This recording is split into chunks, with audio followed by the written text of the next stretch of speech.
called Sharon Katura Tibemanya, the Executive Director of Action on Women Foundation, a non-government organization that operates in Uganda. We mainly work towards advancing women's rights and empowering women in the different sectors of life, socially, economically, so that they can grow and turn into individuals that are going to benefit the society, that are going to benefit their families, and are going to make the society a better place to live in.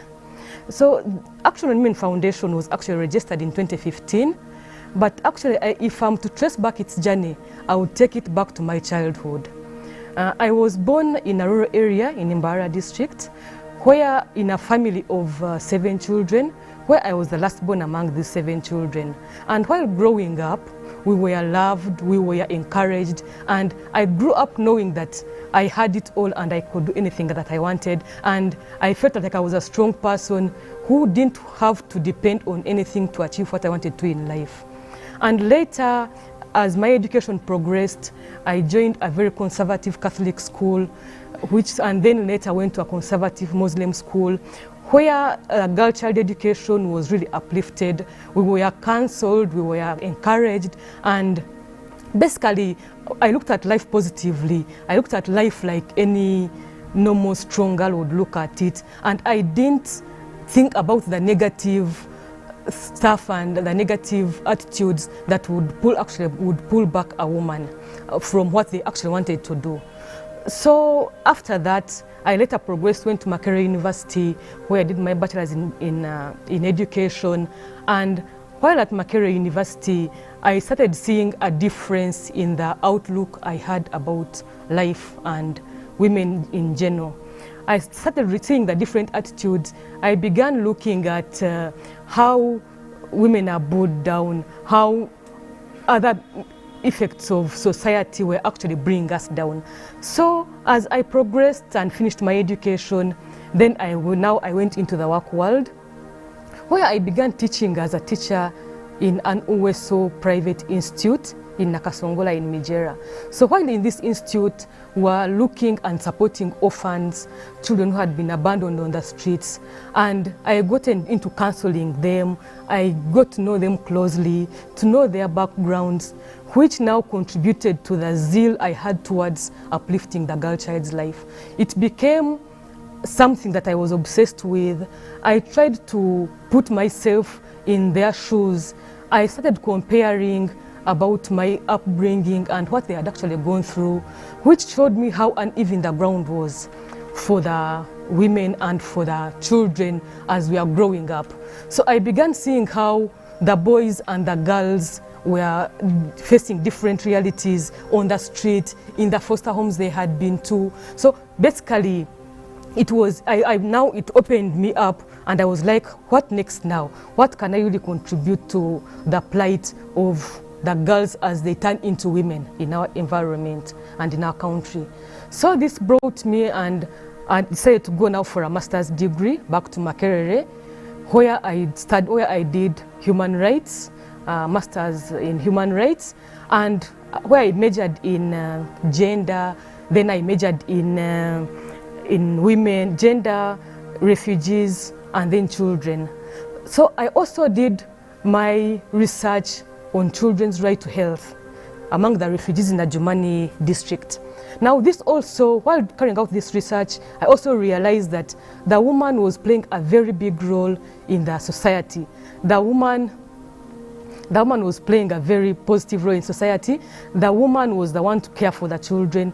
When you went to the health centers, like 98% of the women were the ones who were caretakers, who were actually taking care of these children. So as I saw all this unfolding, it again drove me further. Now what? Now what? So that's how I actually came up, me with my friends, with the idea of bringing forth Action on Women Foundation. And also before I actually formed the Action on Women Foundation, after my master's degree, I got married and I got my firstborn. So as I got this child, I was working with an institution, private education institution that was working with professional accountants. When I went for my maternity leave, I was called back to go to work when my child was 3 weeks. And I used to work from 8 a.m. to 9 p.m., which I found that I actually couldn't leave my baby at 3 weeks to go back and work. I tried asking for leave without pay, which they didn't give me, and they said I should go back. So I actually resigned and became a stay-home mother with my 3 weeks old baby. So this actually made me very passionate about what the woman was going through. Despite having my papers, despite having the skills, I actually couldn't work in this environment. I couldn't contribute to society the way I thought I could contribute. So I realized that women challenges were actually not only for rural women, they're not actually for the uneducated, they were not for the marginalized in other ways, for the disabled ones, for the women with disability. So basically I realized that actually it cuts across all society stratas, it cuts across all the different personalities, economic background, so which actually brought me up to, again, my question of what next, and then hence the birth of Action on Women Foundation. Me together with my friends, we formed Action on Women Foundation, registered it, and therefore began advancing women's rights in different ways. Currently, we work with women to promote, with women who are engaged in politics. We work to raise women's voices. We work to, based on our approach, where we consider the head and the heart and our hands, whereby we have to think of the cognitive, we have to think of our attitudes towards life, our attitudes towards society, and then also the skills to enable us do whatever we want to do as women who are contributing to society. So this approach enables us to actually make a woman whole, whereby, for example, you may have skills in advocacy, but if your attitude is not sufficient for you to actually think that you can make a difference, then actually you will not make the difference, because you will not move on. You will not actually make the decision to say that I can do this, because your mind is already locked in something else. So at Action Women Foundation, we work towards making the woman independent, making the woman feel that she can do it all, making the woman feel and actually appreciate themselves. You appreciate yourself, you know you're able, you have the skills, and actually you're willing to go out and do it. So this makes our work very fulfilling, in that we see women move from one step to another. For example, currently we are working with women who are engaged in decision making and also in politics. These women, for example, face different realities to their lives which they are leading.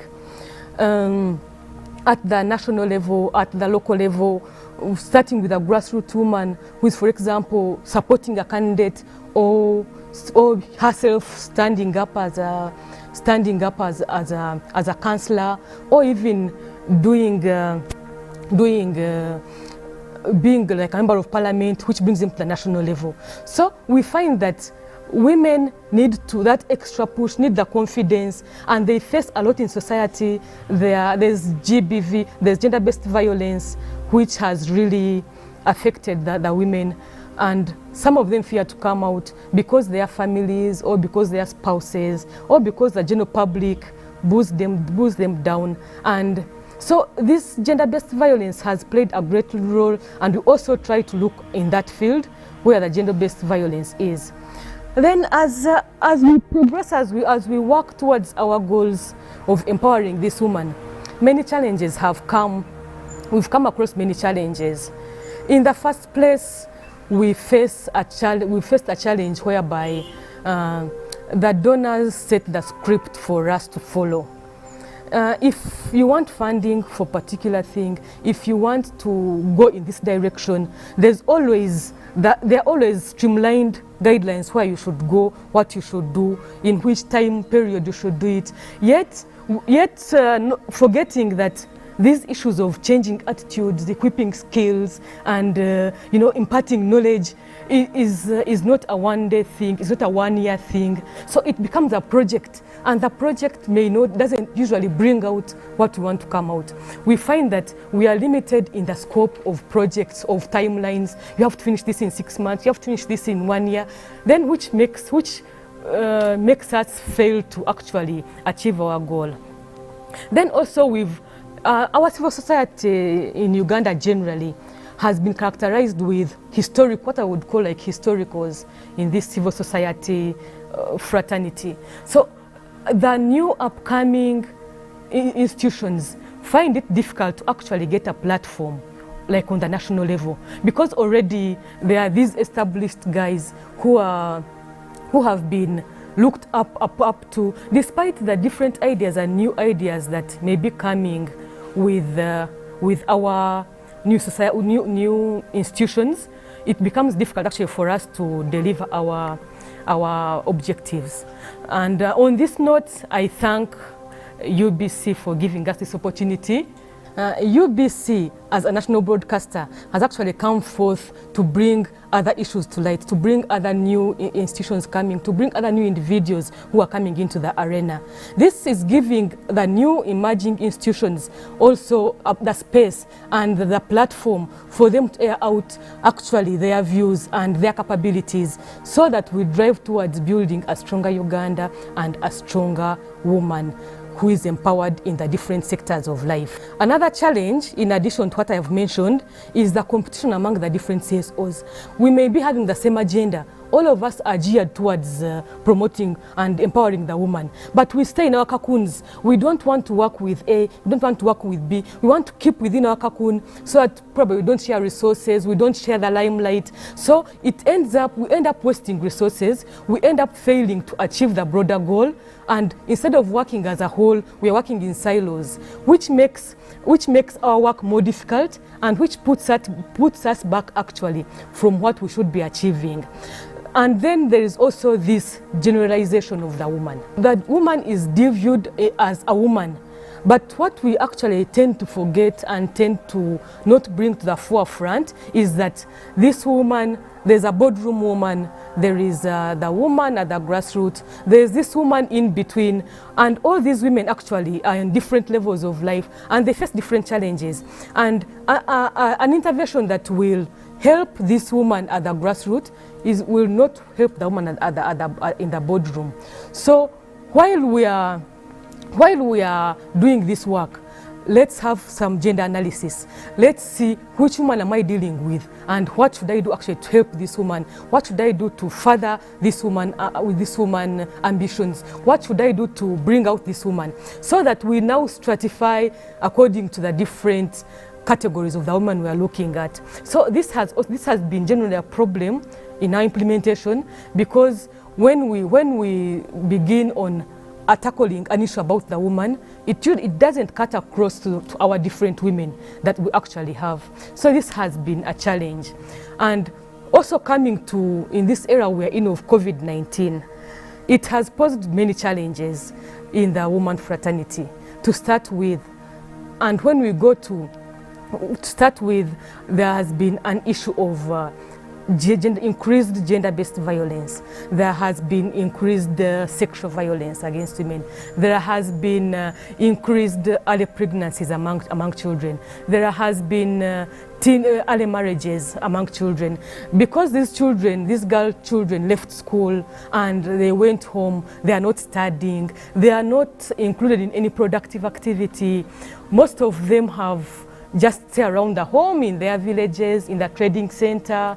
They've sought employment in bars. They've sought employment in activities that actually bring them into contact with the evils of the society. So they've been unprepared to actually face these challenges, which has ended making some of them pregnant, being in relationships that they're not ready to engage in, mostly because they're either looking for money or they are looking for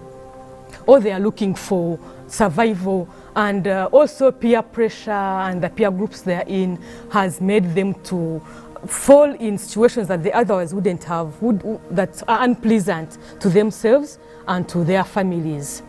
So some of how Action on Women Foundation has actually managed some of these challenges is that we are trying to create awareness among the teenagers, for example. We create, even their mothers, we create awareness so that the mothers in the home, the caretakers, will be able to direct these women and children on how to go about living in our COVID society.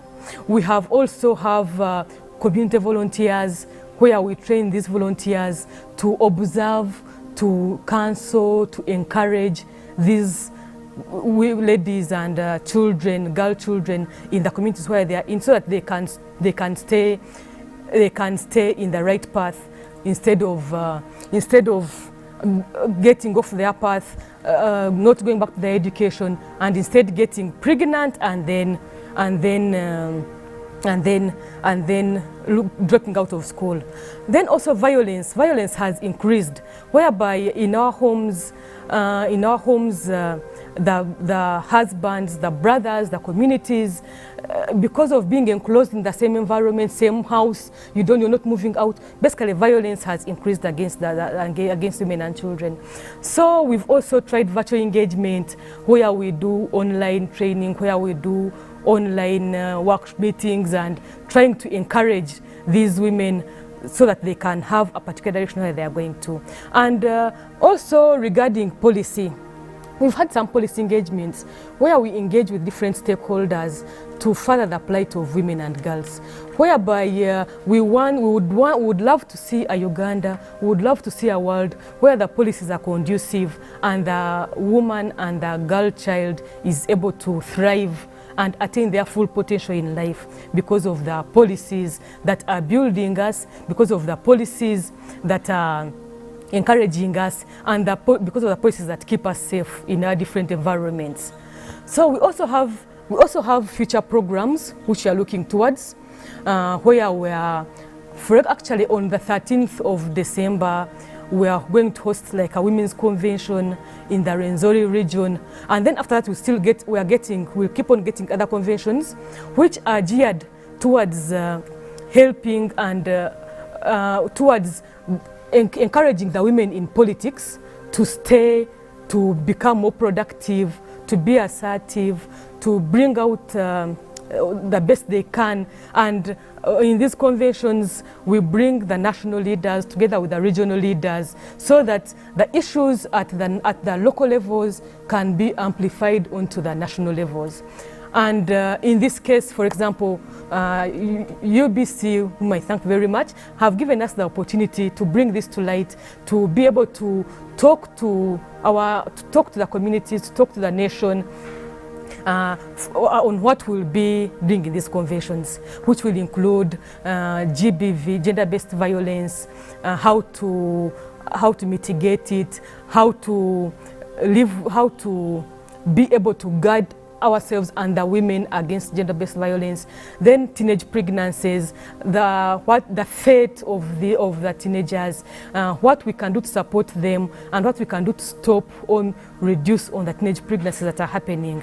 And also, the sexual harassment will also come out in these conventions, whereby women will be encouraged, will be directed on how to avoid getting into situations that may lead them to being sexually harassed, because they need to know what actually they do wrong, what society expects of them, and how they should conduct themselves so that actually we reduce on the sexual harassment that is happening.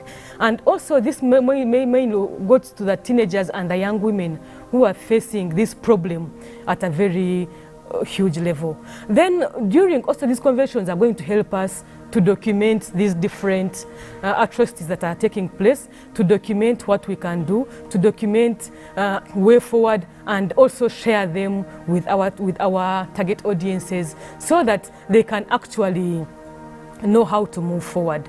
So we're also going to actually be having documentaries aired on UBC TV, showing what is actually happening on the ground, so that our partners, the development partners, civil society partners, and the community at large can be able to witness and actually respond to what they've seen with their eyes and what they've heard with their ears, so that these stories will bring to us what actually is on ground, and will be able to actually realize better from visual interaction. And then after hearing these stories, we are able to actually associate with the problem and what is actually with the situation that is happening on the ground.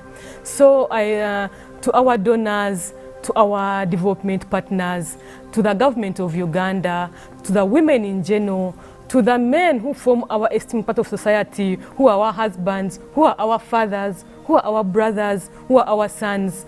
So we reach out to you and call upon you to make this journey we are taking very fruitful, and which will be able to contribute to a better society where the man is empowered, the woman is empowered, and making our society a better place to live in. So in particular, and of my specific gratitude goes to the government of Uganda, which has given us an enabling environment where we can do this kind of work, where we can air our views and freely talk about what we feel as people and as women, and also to our donor society for making this dream a reality. UN Women in particular, which is funding this project, we appreciate the effort you're putting in. We appreciate what you're contributing to us. Our partners, Rwenzori Forum for Peace and Justice, which we work with on this particular event, on this particular program, to help the Rwenzori women who are being battered, who are facing gender-based violence, who are being intimidated in politics and facing many challenges, whom we are working with. We thank you for your participation. We thank you for your involvement. And for the elected leaders, we also thank you. Those in the Rwenzori region, for example, who are contributing in particular to this very project, we thank you for the hard work you're putting in and for bridging the gap between the national leaders and the grassroots women. The grassroots women look forward to you, and your presence, your input means a lot to them, and actually it will make our society and our small communities into safer places, into safer spaces for the woman and for the girl child to make decisions, to thrive and to grow up in this environment for God and my country.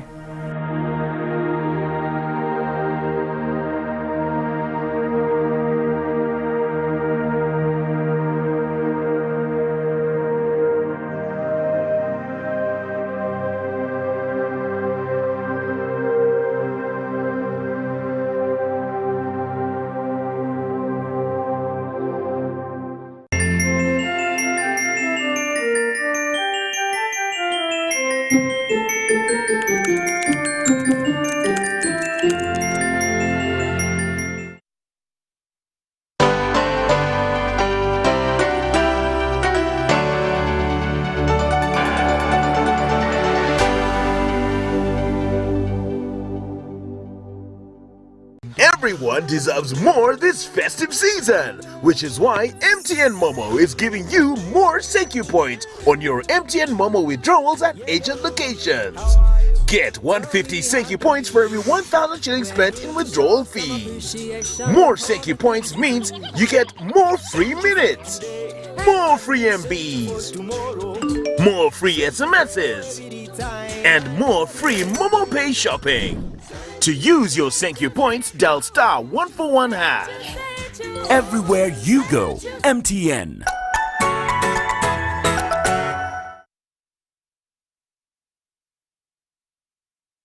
I'm growing up, I'm growing into every moment. Thanks, Mom.